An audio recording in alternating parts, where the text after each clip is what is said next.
World Kids Museum, sebuah organisasi nirlaba dari Jepang, kini tengah berupaya mewujudkan visi jangka panjangnya. Salah satunya adalah membangun museum untuk anak-anak dari seluruh dunia di Bali yang sudah diawali dengan persiapan pembentukan yayasan.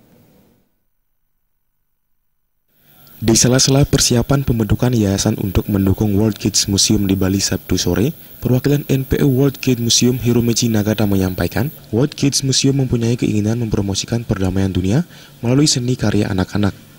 Ia menjelaskan, ketika nanti museum di Bali bisa terwujud, museum itu akan memamerkan semua karya seni anak-anak dari seluruh dunia. This event is a party for preparation of Satoriya Sakura Foundation. And this foundation will support us. World Kids Museum, it is NPO that promote friendship of children all over the world. Ide bagus Ugurasena dari Presiden Layangan Bali yang ikut serta dalam pertukaran kesenian, menyambut baik acara dan rencana dari World Kids Museum membentuk yayasan dan mendirikan museum di Bali. Diharapkannya rencana tersebut bisa segera terrealisasi. Ini merupakan suatu yang sangat luar biasa sekali dan mudah-mudahan bisa segera terrealisasi.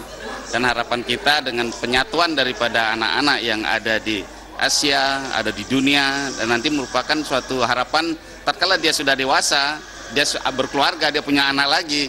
Nah, itulah harapan daripada berdirinya daripada yayasan dan adanya World Kids Museum ini, saya rasa. Dalam acara tersebut dipresentasikan sejarah dan perkembangan, serta berbagai kegiatan yang telah dilakukan oleh World Kids Museum, di antaranya pertukaran kesenian antara Jepang, Filipina, dan Bali beberapa waktu lalu. World Kids Museum juga mengundang semua pihak yang ingin berkontribusi dalam segala kegiatan yang dilakukan oleh World Kids Museum, khususnya dalam pendirian museum di Bali. Jika hal ini terwujud, dalam beberapa tahun ke depan Bali akan menjadi pusat bagi hasil karya seni anak-anak dari seluruh dunia. Karena gitu,